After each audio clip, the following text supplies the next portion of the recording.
In hot water ang halos 200 power generation companies. Pinaiimbestigahan sila ng Energy Department sa gitna ng nagpapatuloy na problema sa supply ng kuryente. Narito ang agenda report ni Che Sulit. Pinagpapaliwanag ng Energy Department ang higit 170 power generation companies dahil sa umano'y deficiencies ng mga kumpanya sa regulatory bodies.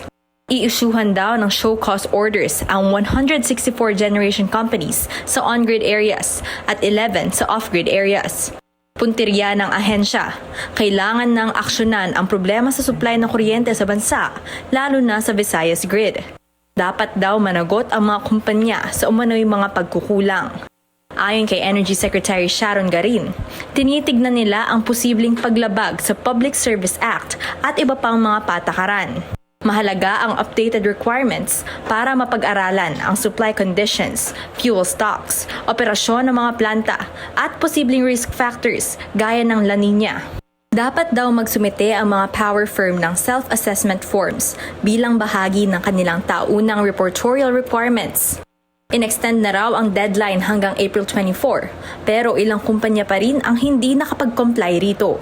Ayon kay Garin, mahalaga ang hakbang na ito sa gitna ng forced outages at prolonged derated capacities ng ilang power plants na nakadagdag sa tight power supply conditions. Matatandaang mula noong May 12, sunod-sunod ang yellow alert status na nararanasan ng Visayas grid. As we have seen what's happening in Visayas, our consumers cannot afford any minute of interruption, especially if it's at especially for island mga off-grid areas natin kasi sila lang yung nagpro-provide ng power doon, wala silang grid eh. Kabilang sa posibleng sanctions ang cease and desist order, blacklisting sa DOE auction programs o kaya naman ay cancellation ng kanilang permit to operate. This is a reminder to the generation companies that they are public utilities, public services.